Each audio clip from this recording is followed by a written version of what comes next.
오늘 말씀 제목 밑에서 본 십자가입니다. 여러분, 현대인이 두려워하는 5가지가 있습니다. 현대인이 두려워하는 5가지. 무엇입니까? 어떤 게 있을까요? 한번 보시죠. 실패, 죽음, 거절, 고독, 고통. 이렇게 이제 현대인이 5가지를 두려워한다고 하는데요. 사실 이러한 것을 한 번도 겪지 않은 사람이 사실 없죠. 한 번도 실패하지 않은 사람이 없고요. 우리 주위에서 가깝게 멀게 또 그런 죽음의 소식이 들립니다. 거절당해 보신 경험이 있으실 겁니다. 그리고 lonely, 고독하다. 특별히 이제 우울증에 빠지게 되죠. 그리고 고통을 또 한 번도 겪지 못하신 분이 한 분도 아마 없을 것입니다. 그런데 이러한 것이 모두 합치면 이것이 하나의 사건으로 귀결이 되는데 그것이 바로 십자가입니다. 십자가에서는 이러한 실패와 죽음과 거절과 고독과 고통이 다 아우러져서 이 사건 하나만 보더라도 예수님께서 어떠한 일을 어떻게 보내셨는지, 우리가 이러한 실패, 죽음, 거절, 고독, 고통이 없이 이 세상을 살 수가 없기 때문에 우리 그리스도도 이러한 모든 것을 다 극복하신 그리스도가 우리의 진정한 구세주가 되실 수 있다는 것입니다. 이것이 십자가의 신비죠. 십자가의 역설입니다. 왜냐하면 가장 비참한 실패의 자리에서 하나님께서는 가장 고귀한 승리의 영광의 자리로 자리매김을 하셨다는 것입니다. 그래서 다시 한번 말씀드린다만 이러한 것을 경험하신 구세주야말로 우리의 진정 인류의 구세주가 되신다고 할 수가 있습니다. 아까 읽었던 말씀을 한번 또 같이 세세히 한번 살펴보겠습니다. 자, 제6시로부터 온 땅에 어둠이 임하였죠. 그래서 이제 유대인의 그 시간 관념이 해 뜨는 시간부터 이제 0시로부터 생각해서 이제 하나, 둘, 셋 이렇게 나간다면 보통 대략 한 6시에 해가 뜬다고 치면은 6시면은 12시가 됩니다. 그래서 성경에 나오는 이 시간에다 이제 보통 6을 더하죠. 6시로부터 온 땅에 어둠이 임하여서 9시까지, 9시면 이제 3시가 되는 것이죠. 그때가 어두워질 시간은 아니죠. 그러니까 이때 굉장한 그러한 기이한 어떠한 초자연적인 현상이 일어났던 것은 부인할 수가 없습니다. 자, 46절에 보시면은 제9시 즈음에 오후 이제 3시쯤 되었을 때 예수께서 이제 소리를 질러 이렇게 말씀하시죠. 엘리 엘리 라마 사박다니. 예수님 이제 이 소리를 하시고, 그리고 이 성경에서 굳이 이렇게 번역까지 해 주셨죠. 곧 나의 하나님, 나의 하나님, 어찌하여 나를 버리셨나이까 하는 뜻이라. 그렇죠? My God, why have you forsaken me? 그래서 이제 철저히 하나님과 이제 분리되는 그런 경험을 예수님께 하셨는데, 이것을 엘리 엘리 라마 사박다니, 이것을 영어로는 The Cry of Dereliction이라고 이야기를 합니다. 근데 사실 이 Dereliction이라는 단어는요, 이게 직무유기 이런 뜻입니다. 직무태만. 그래서 이제 직무유기의 외침이라기보다는 여기서 Dereliction은 이 버림받은 것에 대한 그 외침이죠. abandoning, 영어로 표현하면 abandoning에 관한 그러한 이야기입니다. 그래서 이것을 일컬어서 켈빈은 일찍이 뭐라고 얘기했냐면은 The horrible torments of a condemned and lost man. 저주받고 잃어버린 바 된 사람의 끔찍한 고통이다. 이렇게 표현을 하였습니다.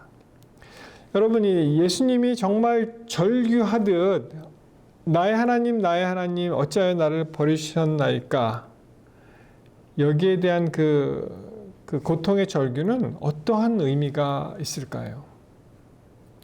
참 우리에게는 이 시대의 소망이라는 귀한 책이 있죠. 그것을 빌려서 잠시 말씀드리면, 여러분 예수님이 그분을 억누르고 있는 것은 죽음의 공포는 아닙니다. 자 보십시오. 그분을 억누르고 있는 것은 죽음의 공포가 아니었다. 보통 우리가 모든 인간들은 죽음의 공포를 느끼지 않습니까? 예수님은 그런 공포는 아니었고요. 그분에게 말할 수 없는 고민을 자아내게 한 것은 십자가의 고통과 치욕이 아니었다. 그 십자가에서 육신적인 그런 고통을 당하셨지만 그 고통은 아무것도 아니라는 거죠. 그가 당한 그 치욕, 이 벌거벗은 그런 치욕, 모든 사람이 조롱하고 모욕하고 멸시하는 그런 치욕도 그분이 당한 그런 어떤 고통이나 고민이 아니었고요. 그리스도께서는 고통 당하는 자 중에 제1인자이셨으나 그분의 고통은 죄의 유해성을 느끼는 데서 오는 고통, 인간이 죄에 익숙해 있기 때문에 죄의 흉악성을 알지 못한다는 것을 아시는데 오는 고통이었다. 예수님과 같이 그러한 극심한 고통을 당하신 분이 없죠. 그분은 아무 잘못도 없이 십자가에서 이제 고난을 받으셨는데, 그 고통은 이 죄에 관한 그런 끔찍한 그런 고통이었습니다. 죄의 유해성. 그런데 이 유해성에 대해서 사람들이 몰라요. 별로 생각을 하지 않습니다. 그냥 지나가 버립니다. 거기에서 그 안타까운 마음에서 우러나오는 고통이 예수님께서 당하신 고통이었습니다.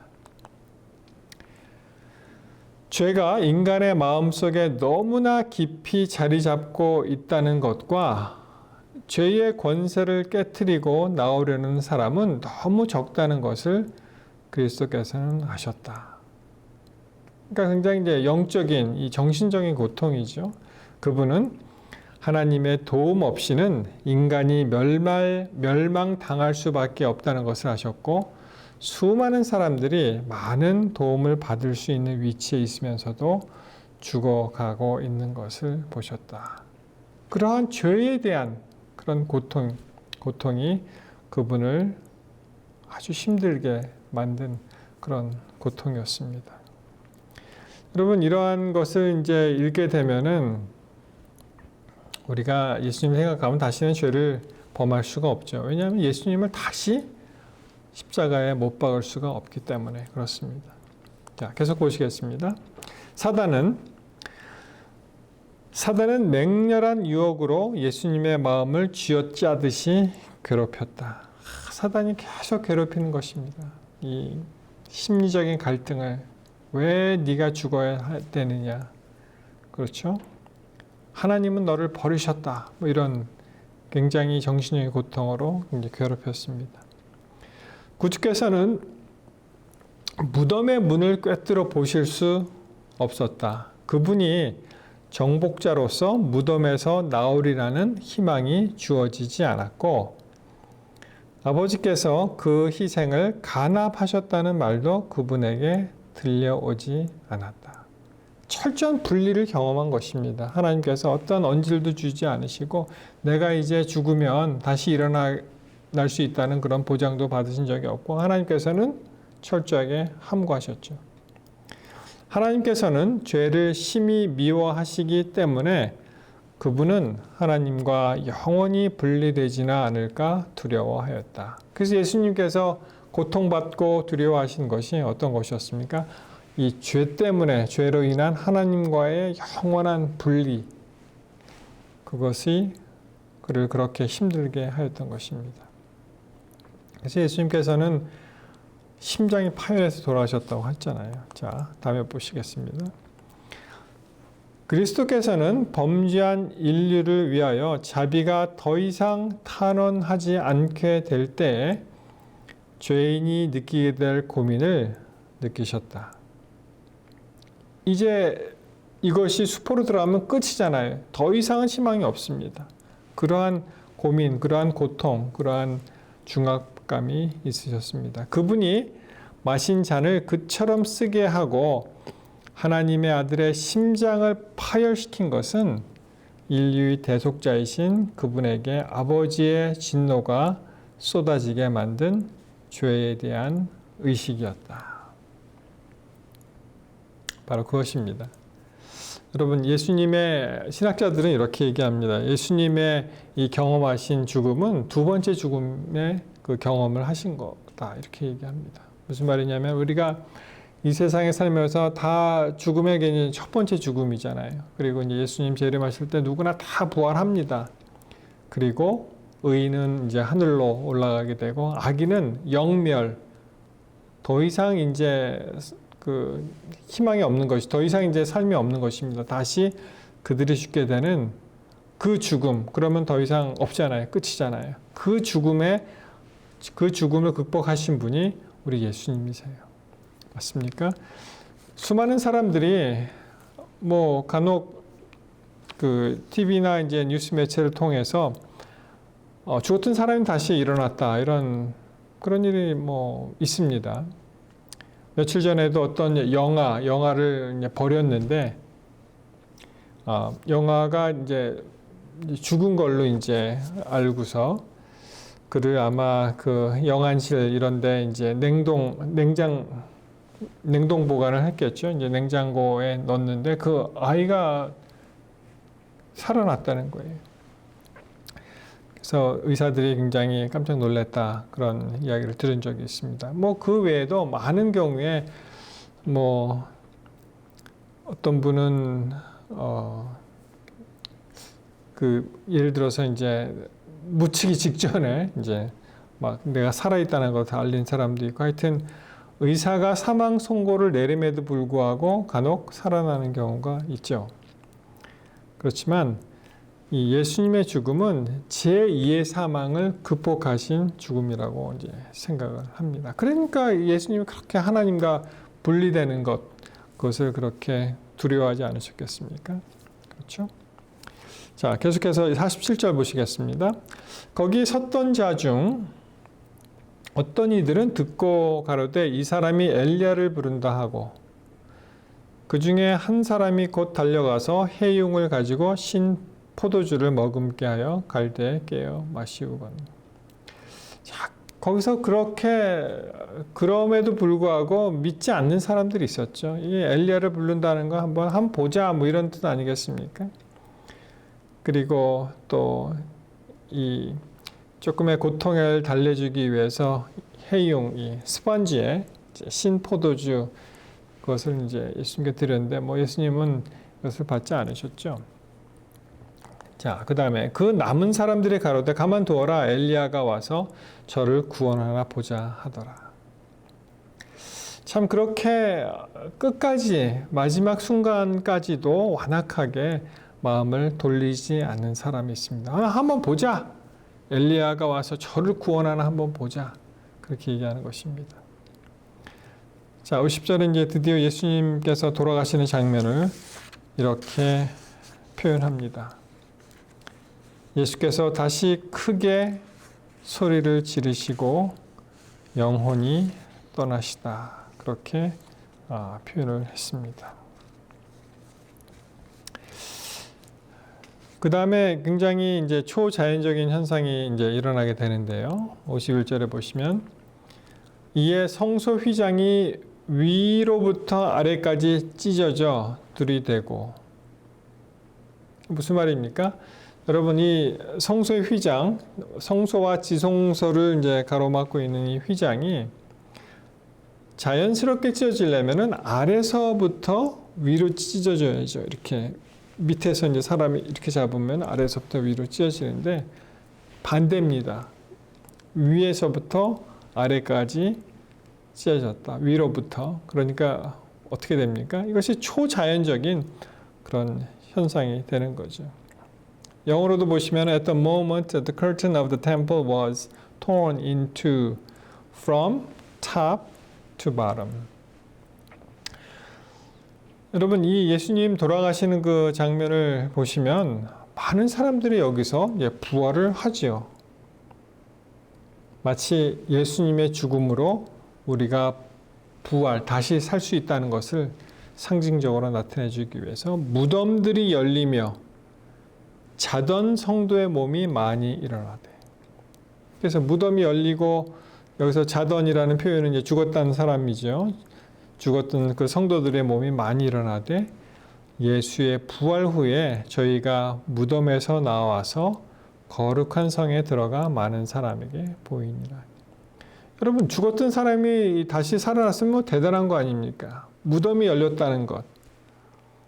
그래서 이 예루살렘 성에 들어와서 많은 사람이 보였기 때문에 사실은 이 기적과 같은 이런 일을 통해서도 그들이 이 마음을 돌이킬 수 있었지만 그들이 돌아오지 않았습니다. 여러분 한번 우리 인생을 살펴보면은 한번 믿기 싫으면은 무슨 수를 써서라도 안 믿습니다. 그렇죠. 그럴 수도 있지. 그러고는 안 믿습니다. 이 굉장한 사건인데도 불구하고 어떻게 됐습니까? 그들이 안 믿었죠. 예수님에게 이제 돌아오게 하려고 사실은 이러한 초자연적인 현상들이 일어난 것이죠. 그것이 어떤 도움이 이제 되겠죠. 사실 마음이 완악해지면은 이런 참 초자연적인 현상에서도 도움을 받지 못하는 것 같습니다. 그런데 여기 특별한 사람이 한 사람 등장을 하죠. 54절에 보시면은 백부장과 및 함께 예수를 지키던 자들이 지진과 그 되는 일들을 보고 심히 두려워하여 가로되 어떤 고백을 했어요? 신앙 고백을 하죠. 이는 진실로 하나님의 아들이었다. 여러분 수많은 군중들, 그 제자들, 따라다니던 사람들이 다 예수를 조롱하고 모욕하고 그를 거부했지만, 그를 불신했지만, 또 그를 메시아로 받아들이지 않았지만, 여기 이방인이 정말 이러한 모든 일을 이 초자연적인 사건 일어나고요. 그리고 예수님께서 그 외친 the cry of dereliction, 그렇죠? 그런 말씀을 이제 듣고 그가 어떻게 느꼈습니까? 정말 이 되는 일을 다 보니까 어때요? 저 사람은 정말 하나님의 아들이었다. Surely he was the son of God. 여러분 예수님은요, 하나님의 아들이라는 공격으로 참 어떻게 보면 좀 시달리신 것 같아요. 이 공생애 시작하실 때부터 사단이 뭐라고 얘기했습니까? 내가 만일 하나님의 아들이거든, 그렇죠? 명하여 돌들이 변하여 떡덩이가 되게 하라. 그렇게 이제 막 공격을 하지 않았습니까? 그리고 여기도 보면은 십자가 상에서 뭐라고 했습니까? 그 사람이 하나님의 아들인가 아닌가 한번 보자. 그렇잖아요. 40절 우리 지난번에 한번 살펴보았습니다. 27장 40절 가로되 성전을 헐고 사흘에 짓는 자여 내가 만일 하나님의 아들이었던 자기를 구원하고 십자가에서 내려오라. 그렇게 이제 막 공격한 사람들이 있었는데 어땠습니까? 이 백부장은 정말 진실로 저 사람이 하나님의 아들이었다라고 믿음의 고백을 합니다. 여러분이 백부장은 참 얼마나 많은 그러한 십자가 처형 장면을 목도하였겠습니까? 수많은 케이스를 보고 확실히 이분은 다르다라고 느끼게 되었겠죠. 이 백부장의 믿음, 이 성경의 백부장에 관해서 좋은 그런 이야기들이 많이 있죠. 우리가 마태복음 8장 8절에 보시면은 그 백부장의 그 하인, 그 얘기 기억나시죠? 백부장이 대답하여 가로되 주여 내 집에 들어오심을 나는 감당치 못하겠사오니 다만 말씀으로만 하옵소서. 그러면 내 하인이 낫겠사옵나이다. 이 하인이 참 아파서 이제 죽게 되었는데 예수님이 직접 가시겠다고 하니까 아니 그렇게 하지 마시고 그냥 말씀으로 하시면은 낫겠다. 이렇게 이제 믿음을 보이죠. 예수님 칭찬하셨습니다. 10절에 보시면은 예수께서 들으시고 기이 여겨 좇는 자들에게 이르시되 내가 진실로 너희에게 이르노니 이스라엘 중 아무에게도 이러한 믿음을 만나보지 못하였노라. 무슨 말입니까? 이스라엘도 없는 믿음이 이 백부장 이방인을 통해서 나타냈다는 거죠. 또 그 사도행전 10장 1절에 보시면 고넬료라는 그 백부장의 이야기 기억하시죠? 이 가이사랴에 이제 고넬료라 하는 사람이 있었는데 이 사람이 어떤 사람이었습니까? 이달리아 대라 하는 군대의 백부장이다. 이방인이죠. 그가 경건하여 온 집으로 더불어 하나님을 경외하며 백성을 많이 구제하고 하나님께 항상 기도하더라. 그렇게 얘기합니다. 참 이스라엘 백성들을 부끄럽게 하는 이방인들의 그 믿음의 사람이었습니다. 이 같은 장면을 마가복음에 보시면 이렇게 표현을 합니다. 예수를 향하여 섰던 백부장이 그렇게 운명하심을 보고 가로되 이 사람은 진실로 하나님의 아들이었다. 참 그 수많은 사람들, 예수님을 조롱하고 모욕하고 기롱했던 모든 사람들과 대조적으로 이 이방인 백부장이 하나님의 아들이라는 것을 여기서 믿음으로 고백을 합니다. 여러분 지난 시간에 그 십자가의 그 한편 강도가 마지막 순간에 예수님을 통해서 구원을 받아들이죠. 구원을 받습니다. 이번에는 예수님이 삶을 마치시는 이 마지막 순간에 예수님을 보고 하나님의 아들이라고 고백한 백부장의 이러한 신앙 고백이 나옵니다. 또 누가복음에 보시면 조금 이제 다르게 표현되어 있는데요. 백부장이 그 된 일을 보고 하나님께 영광을 돌렸다 이렇게 말씀하셨고요.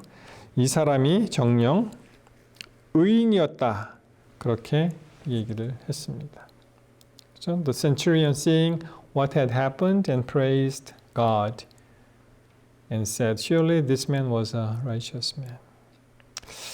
저는 이러한 그 백부장의 믿음을 보면서 참 이 전도라는 것이 말로 하는 전도가 있고 우리의 신앙의 모습으로 보여주는 그런 전도가 있다고 생각을 했습니다. 우리가 물론 말로도 전도하고 참 좋은 말을 쓰고 용기를 북돋주는 말, 하나님을 소개하는 말을 해야 되겠지만 아무 말을 안 해도 사람들이 다 압니다. 그렇지 않습니까? 그래서 그 사람이 어떠한 삶을 살아가는지, 그리스도를 사랑하는 삶을 사는지, 감사하는 삶을 사는지, 나누어주는 삶을 사는지, 기쁨의 삶을 사는지, 도와주는 삶을 사는지 이런 것을 통해서 이제 전도가 될 수 있다는 것입니다. 예수님이 굳이 이 백부장에게 나를 믿고 구원을 받으라라고 말씀은 안 하셨지만 어떻게 됐습니까? 그가 이 모든 것을 보고 예수님을 인정하는 그러한 발언을 한 것과 같이 우리들도 사실 이 세상에서 살면서 많은 경우에 우리의 삶을 보면서 저 사람은 뭔가 다르다. 저렇게 다르게 된 것은 무슨 비밀이 있는가? 뭐가 다른가? 라고 좋은 감화를 끼치게 된다면 정말 하나님의 앞에서 우리는 기쁨의 그런 아들이 될 것입니다. 백부장이 그 된 일을 보고 하나님께 영광을 돌렸다. 그래서 여러분 이 십자가의 그 역설이죠. 가장 힘든, 가장 비참한, 가장 패배, 가장 이 인생의 나락에 떨어졌을 때 그 반대로 하나님께서 영광을 받으시는 거예요. 우리가 생각할 때는 우리가 성공하고 항상 건강하고 하는 일이 뭐든지 잘 되고 자녀들이 잘 되고 해서 하나님께 영광을 돌린다. 뭐 그 말도 틀지는 않습니다만 그럼에도 불구하고 우리가 가장 낮은 자리에 임했을 때 그때도 하나님께 영광 돌릴 수가 있다는 것입니다. 우리가 어떠한 원치 않은 질병으로 쓰러졌을 때, 또 우리의 모든 것이 잘 안 되고 사업이 망했을 때, 그럼에도 불구하고 우리는 예수님께서 십자가에서 하나님께 영광을 돌리실 수 있는 것과 마찬가지로 그 가장 낮은 자리에서도 하나님께 영광을 돌릴 수가 있다는 것입니다. 여러분 기억하십시오. 우리의 삶이 항상 순탄하고 정말 순풍의 그 돛단대와 같이 그렇게 항상 그런 일로 지낼 수는 없을지라도 그럼에도 불구하고 우리에게는 여전히 우리의 가장 힘든 때에 하나님께 영광을 돌릴 수가 있는 것입니다. 사실 생각해 보면은 우리의 그 영적인 삶에 있어서 우리가 가장 힘들고 가장 어려운, 가장 비참했을 때, 가장 비천한 자리에 내려갔을 때에 가장 어떻습니까? 하나님을 붙잡고 하나님께 울며 그분께 매달리고 우리의 전 인생을 하나님께 드릴 수가 있었던 것을 우리가 기억합니다. 우리의 신앙이 그때 가장 빛나는 그러한 영광의 순간이 있었음을 우리가 고백할 수 있습니다. 성도 여러분, 욥기 19장 25절 제가 좋아하는 말씀입니다. 이 욥기 19장에 보시면 계속 이러한 그 욥의 그 자기 상실의 이야기가 나오죠. 19장 13절에 보시면은 나의 형제들로 나를 멀리 떠나게 하시니 나를 아는 모든 사람이 내게 외인이 되었구나. 완전히 이방인이 됐고 이제 떨쳐버림을 받은 사람이 되었죠. 욥의 생애를 아시지 않습니까? 14절 내 친척은 나를 버리며 가까운 친구는 나를 잊었구나. 다 자기를 떠나갔습니다. 나의 19절 나의 가까운 친구들이 나를 미워하며 나의 사랑하는 사람들이 돌이켜 나의 대적이 되었구나. 이제 어떠한 사람들과 함께 갈 수가 없는 그러한 비참한 그러한 어려운 상황이었지만 그가 뭐라고 고백합니까? 25절에 내가 알기에는 나의 구속자가 살아계시니 후일에 그가 땅 위에 서실 것이라.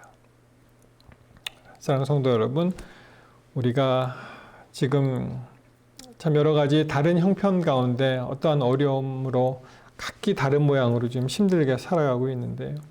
그럼에도 불구하고 우리가 예수님 안에서 우리의 믿음을 굳건히 하고 지금은 이렇게 참 어려운 일이 있지만 어떻게 해요?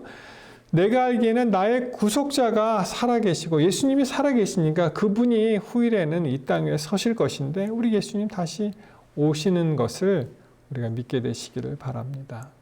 그래서 누가 무슨 소리를 하든 우리의 처지에 비관하지 않고 그것이 가장 인생의 끝없는 나락에 떨어진 그런 가장 밑바닥 인생에 우리가 있을지라도 어떻게 할 수 있습니까? 그럼에도 불구하고 우리가 용기를 내어서 믿음을 더욱 굳건히 해서 우리는 하나님 앞에 겸손히 나아갈 때 하나님께서는 우리를 사용하시고 쓰시고 높이시고 그분께서 영광 받으실 줄 믿습니다. 그러한 귀한 그 소망을 이 시간에 함께 나누면서 우리 다시 한번 그리스도의 십자가의 희생을 감사하고 또 우리의 모든 삶을 주님께 바치게 되기를 바라면서 말씀을 마치겠습니다. 이렇게 기도하시겠습니다. 사랑의 하나님, 오늘 그리스도의 십자가를 묵상하면서 그 놀라운 사랑에 다시 한번 감사드립니다.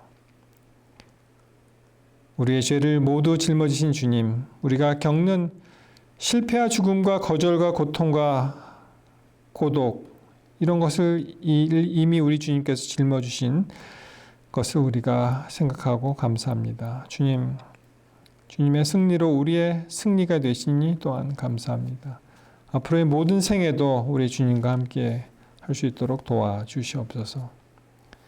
아버지 하나님의 무한하신 사랑에 다시 한번 감사드리오며 우리를 죄에서 구원하신 그리스도 예수의 이름으로 간절히 비옵나이다. 아멘.